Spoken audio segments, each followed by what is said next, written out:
আসসালামু আলাইকুম ওয়া রাহমাতুল্লাহি ওয়া বারাকাতুহু। সুপ্রিয় প্রথম পর্বের শিক্ষার্থীবৃন্দরা, আশা করি ভালো আছো। প্রথম দিন পরীক্ষায় তোমাদের একটা এমন শীট সহ একটা খাতা দেওয়া হবে। তোমরা শুরুতেই প্রথম পর্বটা পূরণ করে নিবা। প্রথম পর্বটা পূরণ করে নিবা। কারিকুলাম কারিকুলাম কোডটা কত হবে? এটা হচ্ছে 15 হবে। কারিকুলাম কোডটা 15। অবশ্যই এটা তুমি যখন 4টা বছর যে এখানে কারিগরিতে পড়বা, এই কারিকুলাম কোড তোমার 15ই থাকবে। এখন পরিবর্তন কিন্তু হবে না। এরপরে তোমার টেকনোলজি, তুমি কোন টেকনোলজিতে পড়ো তোমার অ্যাডমিট কার্ডে কিন্তু লিখে দেওয়া আছে। যদি সিভিল হও তাহলে 64 লিখে দেওয়া আছে। সেক্ষেত্রে আমরা অবশ্যই 6 এবং 4টা পূরণ করব। এরপরে রোল নম্বর, ধরো তোমার রোল নম্বর হচ্ছে 84 38 02। এখন তুমি এটা পূরণ করবা। 84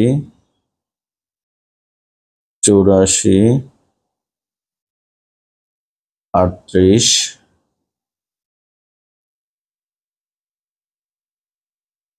02। তোমার রেজিস্ট্রেশন নাম্বার লেখা আছে, তোমার অ্যাডমিট কার্ডে দেওয়া আছে, দেখো তুমি দেখতে পাবা।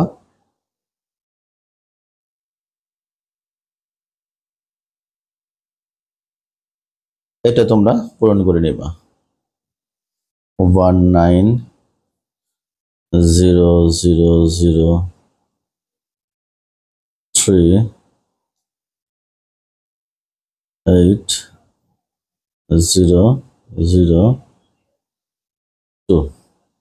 এরপর সেশনটা তোমাদের দেখো লেখা থাকবে। সেক্ষেত্রে অবশ্যই দেখবো 24 25 এমন কিছু লেখা আছে।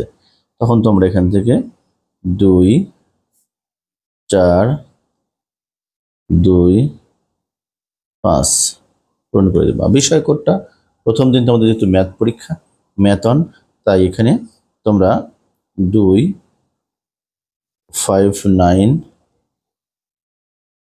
1 1 পেয়ে যাবা। তোমরা এটা পূরণ করে দিবা। 2 2 5 9 এরপরে 1 এবং 1 পেয়ে যাবা। যদি তোমরা কখনো অতিরিক্ত খাতা নাও, সেক্ষেত্রে এখানে অতিরিক্ত করে যদি 2টা খাতা নিয়ে রাখো, তাহলে এখানে অতিরিক্ত 2 লিখে তোমরা এটা 2 পূরণ করে দিবা।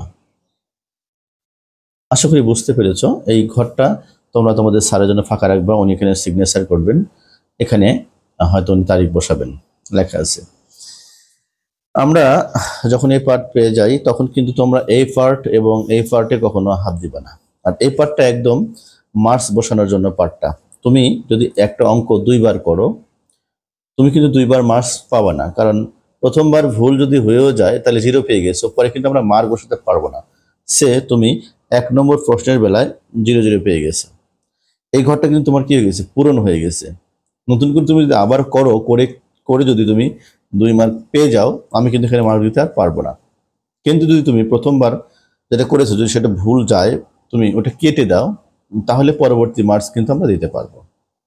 একইভাবে তুমি 2 নম্বর মার্কস লিখেছো, প্রথমে ঠিক লিখেছো, আমি তোমাকে 2 দিয়েছি। পরের বার করতে গিয়ে তুমি যদি আবার ভুল করো, সেক্ষেত্রে হয়তো আমরা কেটে দেই, কিন্তু আমরা কিন্তু অনেকে এটাও করতে পারি, প্রথমটা কাটতে পারি। কারণ তুমি কেন এক জিনিস 2বার লিখবা? তো আমরা এক জিনিস কখনো 2বার লিখবো না। এখানে 40টা প্রশ্ন দেওয়া আছে, আমরা এখান থেকে 27 পর্যন্ত প্রশ্ন পরীক্ষায় লিখতে হয়, তোমরা জানো। এখান থেকে তোমরা 20 এবং 27 পর্যন্ত লিখবা, এবং অবশ্যই যে কয়েকটা অ্যান্সার করার কথা ঠিক সেই কয়েকটাই দিবা। যদি কখনো রচনা আমরা চাই হচ্ছে 5টা, তুমি দাও 7টাই, আমরা কিন্তু ওই 2টার মার্কস তো দেবই না, আরো মার্কস কিন্তু কাটতে পারি। বিষয়টি সতর্ক থাকতে হবে। ধন্যবাদ সবাইকে। শুরু করছি প্রথম পর্বের প্রশ্নের সমাধান। মনোযোগ দিয়ে শুনবে।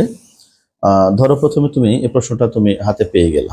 হাতে পাওয়ার পর তুমি কি করবা? এখান থেকে যেটা তোমার কাছে সবচেয়ে সহজ মনে হয় তুমি সেই প্রশ্নের অ্যান্সারটাই করবা। তুমি ধরে নাও তুমি জানো যে আমি এটা পারবো ভালো, এটা পারবো ভালো, এটা পারবো, তারপরে ধরো এটা পারবো, এটা পারবো, এরকম পারবো।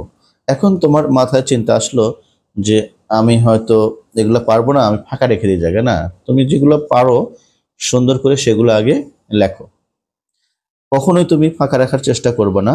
দ্বিতীয় কথা হচ্ছে যে তুমি কখনোই ভুলভাল লিখবে না। যেটা অ্যাকুরেট পারো সেই কয়েকটা ভালো করে লেখো। সে ধরো তুমি এটা ভালো করে পারো কিন্তু এটা পারো না, কিন্তু তুমি লিখতে গিয়ে ভুলভাল লিখে ফেললা, তখন তোমার সম্পর্কে আমার ধারণা হবে যে তুমি খুব একটা ভালো পারো না। আর তুমি যখন এইটা যেগুলো ভালো পারো লিখে রাখলা এবং দিলা, পরবর্তীতে পারলা না, কিন্তু আমি ধারণা করবো যে না, ছাত্রটা মোটামুটি ভালো আছে। সুতরাং এগুলো বিষয়ে তোমাদের খেয়াল রাখতে হবে কিন্তু। এরপরে এখন আমরা শুরু করছি, অঙ্কগুলো আস্তে আস্তে করার চেষ্টা করছি। যেমন ধরো আমরা 1 নম্বর অঙ্কটা করব। কি লেখা আছে? একের 1 3 1 2 6 0 1 3 -2। কি করতে বলছে এটাকে বলতো? মান বের করতে বলছে। আর মান বের করতে বলে তোমাকে মাথায় চিন্তা করতে হবে প্রথমে, যেহেতু এটা 2 মার্কের প্রশ্ন, তো চিন্তা করতে হবে যে এই দিক দেখো 1 2 1 3 6 2 3, তার মানে এখান থেকে যদি আমরা 3 কমন নেই তাহলে দেখো এটার মতোই চলে আসে। তাহলে আমরা 3 কমন নিচ্ছি, 1 2 1, এখানে হয়ে যাবে 3 কমন নিলে হবে 1 2 1। তোমরা জানো যে কোনো সারি বা যে কোনো কলাম থেকে কি করা যায়, একটা মান কমন নিতে পারি। তো 1 0 -2। এখন দেখো পরপর 2টা কলাম যেহেতু সেম মান বা একই মান এসেছে, তাহলে এই নির্ণায়কের মান কি হবে? 0 হয়ে যাবে, অর্থাৎ 3 × 0 = 0 হবে তোমার অ্যান্সার। আশা করি বুঝতে পেরেছো।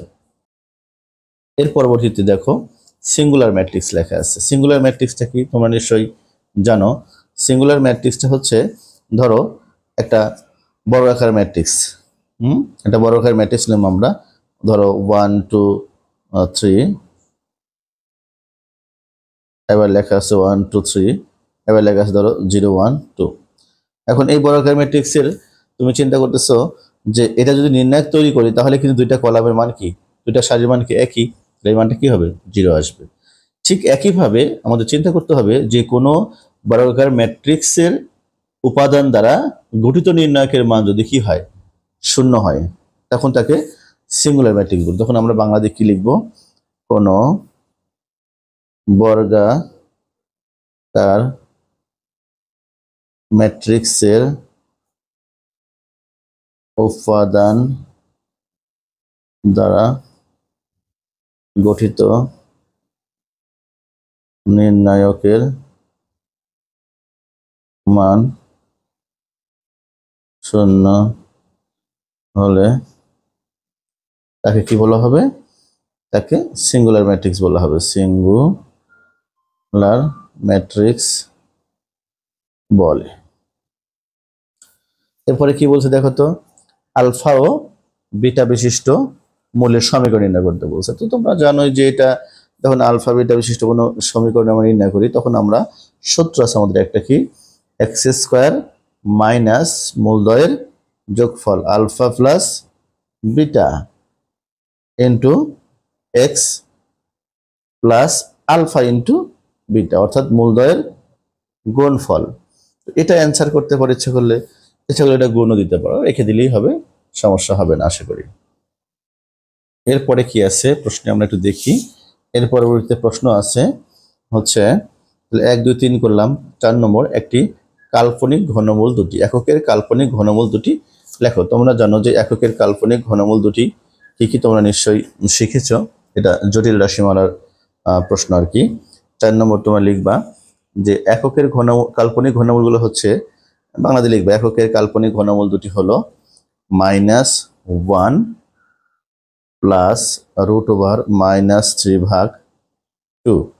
সেম মান, শুধু মাঝে মাইনাস হবে, -1 -√/-3/2। এটা হচ্ছে অ্যান্সার, অর্থাৎ এই দুটো হবে অ্যান্সার। এর পরবর্তী প্রশ্ন আমরা দেখি কি লেখা আছে। NCN, এই NCN এবং NPN এর মধ্যে কিন্তু প্রত্যেকবারই পরীক্ষায় কম বেশি আসে, মানগুলো জানা তোমাদের জরুরি। এরপরে এই NCN কিভাবে আমরা অ্যান্সার করব দেখো। 5 নম্বর তুমি লিখতে পারো NCN = তুমি লিখতে পারো হচ্ছে 1 মান। কিন্তু যদি বুঝতে চাও যে কিভাবে এটা মানটা আসলো তাহলে বলবো এইভাবে, ফ্যাক্টোরিয়াল n ভাগ factorial n into n - n। That means দেখো এই এন কেটে যাবে, আর এখান থেকে এন বিয়োগ করলে 1 ভাগ ফ্যাক্টোরিয়াল 0, আর ফ্যাক্টোরিয়াল 0 মানে হচ্ছে 1, তাই 1 ভাগ 1 ইজ ইকুয়াল টু 1 অ্যান্সার আসবে। এর পরবর্তী প্রশ্নটা হচ্ছে cos 90 মাইনাস 90 এর মান কত? তোমরা জানো যে cos এবং সেকের বেলায় কি হয়, এই মানগুলো ঋণাত্মক আর থাকে না। তো আমরা এখানে অ্যান্সার যদি করি যে cos minus 90 degree is equal to cos 90 degree লেখা যাবে, কারণ cos এর মান এবং সেকের মান ভিতরে যদি মাইনাস থাকে এটা প্লাস হয়ে যায়, সুতরাং এটা প্লাস হয়ে গেল। এরপরে cos 90 মানে হচ্ছে তোমার মান হচ্ছে 0, সম্ভবত 0, এটা হবে অ্যান্সার। এর পরবর্তীতে আমরা আবার দেখি এখানে কি দেওয়া আছে। 7 নম্বর প্রশ্ন দেওয়া আছে cos c minus cos d কত হবে। এখন cos c minus cos d কত হবে বলতে এখানে যে সূত্রটা তোমরা জানো নিশ্চয়ই, যে সাইনের বেলায় একটা সাইন হয় একটা কজ হয়, যদি সাইনের মাঝে মাইনাস হতে প্রথমটা কজ হয় পরেরটা মাইনাস হয়। আর cos c plus cos d বেলায় দুইটাই কি হয়, নয় দুইটা সাইন না দুইটা কজই থাকে, যদি প্লাস হয় তাহলে দুইটাই প্লাস কজ থাকে, আর মাইনাস হলে দুইটাই সাইন হয়ে যায়। এভাবে একটু বুদ্ধি করে তোমাদের মনে রাখতে হবে। সেক্ষেত্রে আমি দেখছি 7 নম্বর অ্যান্সারটা কি করবা, তোমরা 7 নম্বরের অ্যান্সারে লিখবা যে cos c minus cos d is equal to, দেখো এখানে মাইনাস থাকার কারণে আমার প্রথমে কিন্তু দুটি কিন্তু সাইন হয়ে যাবে, তাহলে 2 সাইন, প্রথমবার হচ্ছে c প্লাস d ভাগ 2 ইন্টু সাইন d, এটা কিন্তু উল্টে যাবে d মাইনাস c ভাগ 2। যেহেতু এটা মাইনাস আছে তো প্রথমেই আমি চিন্তা করবো যে মাইনাস থাকার কারণে দুইটাই সাইন, মানে দুইটাই উল্টে গেছে কিন্তু, এবং প্রথমটা প্লাস হয়েছে পরবর্তীটা কিন্তু উল্টে গেছে, এটা কিন্তু অ্যান্সার সূত্রের জন্য।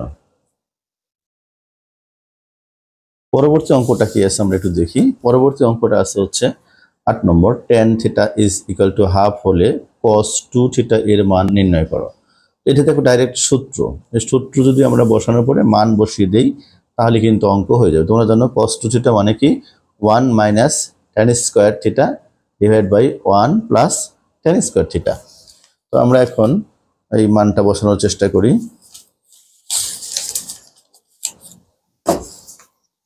তোমরা এখানে লেখো যে অঙ্ক নম্বর হচ্ছে 8 নম্বর অঙ্ক, লেখা আছে cos 2 theta is equal to, তোমরা জানো 1 মাইনাস tan স্কয়ার থিটা ভাগ 1 প্লাস tan স্কয়ার থিটা হবে। এখন দেখো তুমি পাশে লিখে রাখতে পারো যেখানে tan theta is equal to মান কত, হাফ। এখন তুমি মানটা বসিয়ে দাও, লেখো 1 মাইনাস হাফ স্কোয়ার নিচে 1 প্লাস হাফ স্কোয়ার। আমরা কিছুই করিনি, শুধুমাত্র যে মানটা ছিল হাফ, আমরা এখানে কিন্তু হাফ বসিয়ে দিয়েছি, ঠিক আছে। এখন তুমি এটাকে কি করবা, মানটাকে একটু ভেঙে দাও, 1 ভাগ 4 হয়ে গেল, নিচে 1 প্লাস 1 ভাগ 4 হয়ে গেল।